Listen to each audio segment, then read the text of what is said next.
right, so we are in Genesis 20. Abraham deceives Abimelech, also titled Abraham's Treachery or Abraham and Abimelech.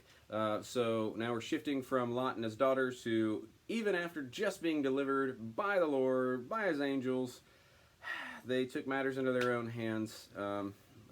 Yeah, go back and it's a tough chapter. But now we're shifting focus back to Abraham, who had pleaded on behalf of those who were innocent that the Lord would spare them, which he did. So now we're shifting back to him. So let's see what happens and why this is called Abraham deceives or Abraham's treachery. What's this about? Now Abraham moved south to the Negev and settled for a while between Kadesh and Shur at a place called Gerar. Abraham told people there that his wife Sarah was his sister. I feel like we've already gone through this. Do you recall this, where he, to protect himself, lied and said that Sarai was his sister? So Sarah was his sister. That's what he told people there. So King Abimelech sent for her and had her brought to him at his palace. Now I think it's worth noting that she's obviously quite fetching, even in her older age. So much so that kings are like, who that new girl? Oh, hey, you better get her up in this palace, right? Like, Abraham's not wrong to have those fears, like they're founded in her fairness. But it's just, why go about this in the deceit? I don't know. You just saw the Lord moving in awesome ways. Oh, let's keep going and see what happens. King Abimelech sent for her and had her brought to him at his palace. But one night God came to Abimelech in a dream. So he comes to Abimelech, not Abraham here, notice this, and told him, you are a dead man, for that woman you took is married. Okay? So the Lord threatens him pretty good there. And notice that the Lord goes to Abimelech, not to Abraham right here. But Abimelech had not slept with her yet. So he said, Lord, will you kill an innocent man? So notice again, I think this really speaks to what people know of the character of God. Even though there's a history of God like destroying all life with this flood and then kind of hitting this reset button, if that's been carried on at this point, yeah, I mean, like they're entreating to this idea of innocence. And I wonder if it's not, Abraham was doing it because he knew the heart of the Lord. Would you do that? I mean, surely you wouldn't judge and just kill the innocent. Like, there's this ingrained knowledge of good and evil, of innocence and guilt. So that's really interesting to notice this. Lord, will you kill an innocent man? Abraham told me she is my sister, and she herself said, yes, he is my brother. So notice, Abraham lied, and his wife didn't go, no, I don't know what he's talking about. She went along with it too. Okay, so, Abimelech's pleading his innocence, and he says, I acted in complete innocence. Picking up at verse 6, yes, I know you are innocent, God replied, because God's all-knowing, which we've definitely seen so far. That is why I kept you from sinning against me. So notice this. This is an interesting thing that we find of God saying, I kept you from. I kept you from sinning against me. I did not let you touch her. So I think that that's really telling of like God's ability to stir our hearts, to even guide our actions. And I think that that's interesting because that's always a big question of like, well, if God is all-knowing, God's almighty, how much is he controlling things? I think the indication here is that he can, especially if it is for the greater good and for, preserving that innocence in certain cases. That is why I kept you from sinning against me. I did not let you touch her. So that's big, okay, because these are physical things that God are controlling, but also I want to point out that it says sinning against me. Like, that's not a sin just against Abraham or Sarah. That is a sin against the Lord. Any sin that we have, any sin that happens, any guilt, that's That's sinning against God, because he's saying, hey, live a righteous and blameless life. This is my calling for my people. So, interesting. So he says, I did not let you touch her at 7. Now return her to her husband. So he's giving an action step here. Okay, he's revealed his part in this and his control, his almighty qualities here. And he says, now I'm asking you to do this. Return her to her husband, and he will pray for you, for he is a prophet. So he noticed that God has spoken like, hey, you've sinned against me. This is why you are guilty. You're a dead man. But I'm coming to you and I'm warning you and I'm giving you this action step. Go and do this. And look, my prophet, the one who speaks for me right now, the one whom I have a relationship with, the one whom I am speaking through and working through right now to establish my nation. Like, this is interesting, because he says he is a prophet. He will pray for you. Then you will live. So he says at the beginning, you're a dead man. Where it stands right now, you're a dead man. But God, this is big to me, he says, here's a way. But here's a way to overcome that death. Here's a way to get out of this guilt and this sentence. Here's a way to get back on the path of righteous living. Love that. Oh man, I love that so much. Then you will live. But if you don't return her to him, you can be sure that you and your entire household will die. I think that that's important because, again, you have these blessings that are being multiplied throughout generations and throughout household. You have God being very specific about kind of establishing like this proximity of an influence. You know what I mean? Like you're of the faith, and anyone of your house is going to be this. Anybody of your house is going to need to carry this mark and to show this faithfulness as well. They're going to need to be obedient to you. Head this household, and you speak for the house. So the way that you lead and the way that you teach them to follow, that's very, very important. That has an impact. So I love that this is reinforcing that again, because this is Abimelech. We don't know that Abimelech is someone who really acknowledges God or has any sort of faith so far. We don't really know that. So God coming to him and having this treatment to him is really interesting.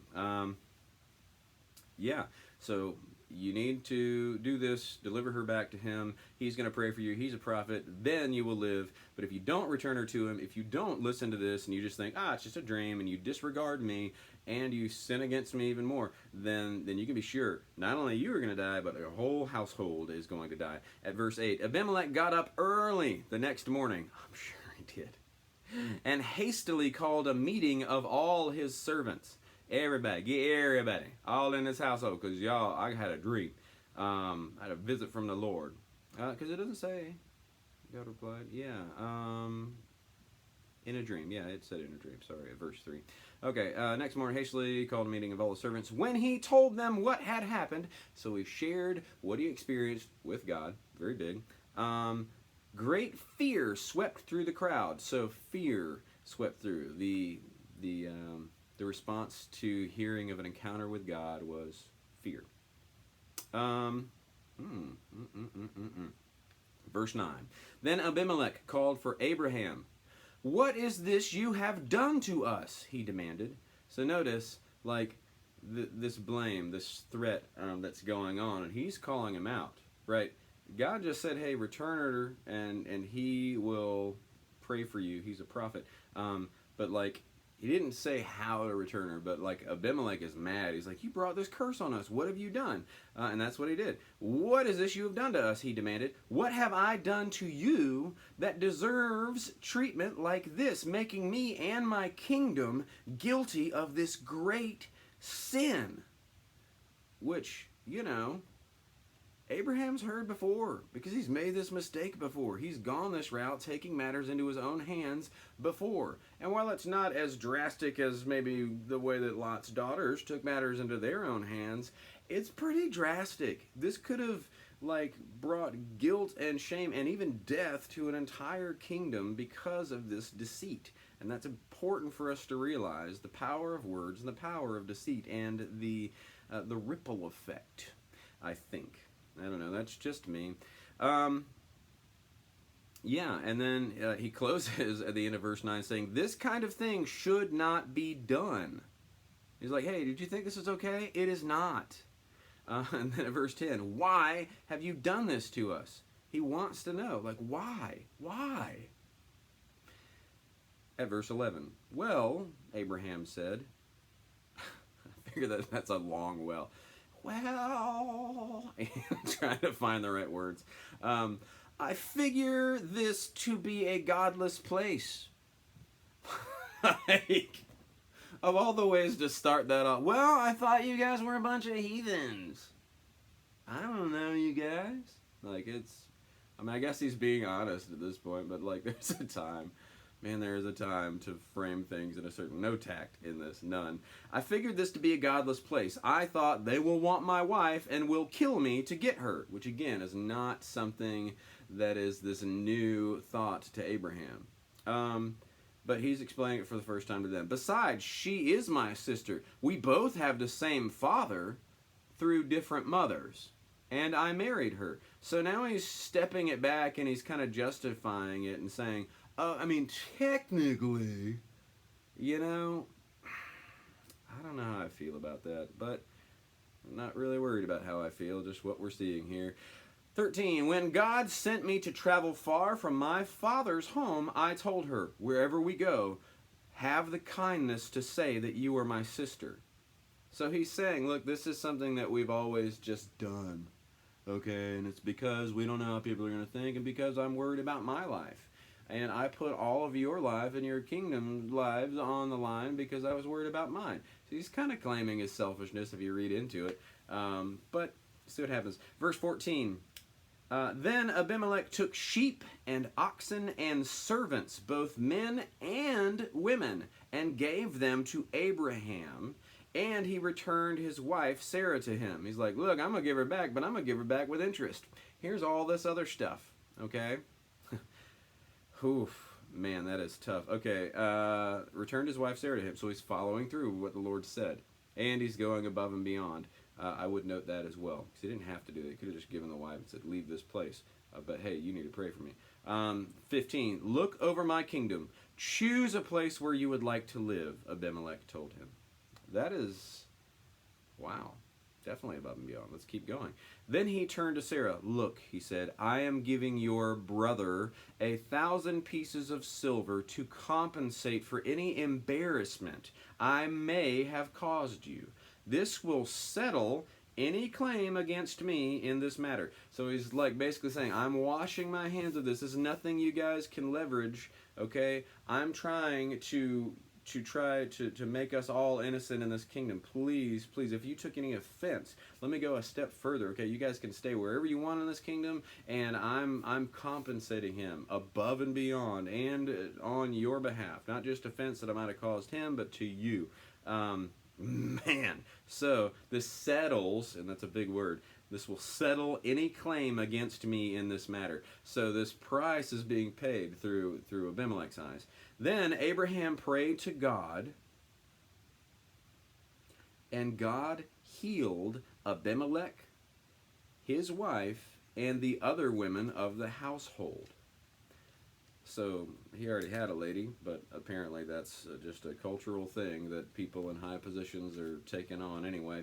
God healed Abimelech and his wife and the other women of his household so they could have children. Okay, so that's a thing that would have happened with this kingdom just dying out. Like that affects future generations. You guys were not able to have children at this point. Interesting. I wonder if that was brought on by the curse that he was under, being a dead man in the sight of the Lord, or if that was just a natural thing that happened, and maybe that's why Abimelech was trying to get. But that doesn't explain why I would go and get this fair-looking, much older lady that is old enough in her childbearing years that not only she would laugh about it, but others would laugh as well. 18. For the Lord had stricken all the women with infertility as a warning to Abimelech for having taken Abraham's wife. See, again, I need to just stop and read right on through. I'm trying to capture this naturally, sorry. So there it is. But I love that. Maybe you do too. Like it springs certain questions or thoughts to mind, and sometimes you kind of go through there, and if you actually pause and you're like, oh, I wonder why, like God naturally answers it. with the word there. I think that's really big. But I think it's really important to notice this. God had given a warning to Abraham, approaching him and actually speaking to him through this dream, says, hey, here's where you stand, here's why you're guilty, here's why you're a dead man, and I want you to know that that extends to your whole kingdom unless you do this. Okay, and you will be praised, he will pray for you, he is my prophet. And I love that Abraham prays, and then the Lord follows through after Abimelech follows through, and he heals Abimelech and his household, which it says the Lord had stricken all the women with infertility as a warning to Abimelech for having taken Abraham's wife. In another translation, in New International Version, it says, for the Lord had closed up every womb in Abimelech's household because of Abraham's wife, Sarah. Yeah. Man, so he healed them so they could have life, but not only life, but new life and future.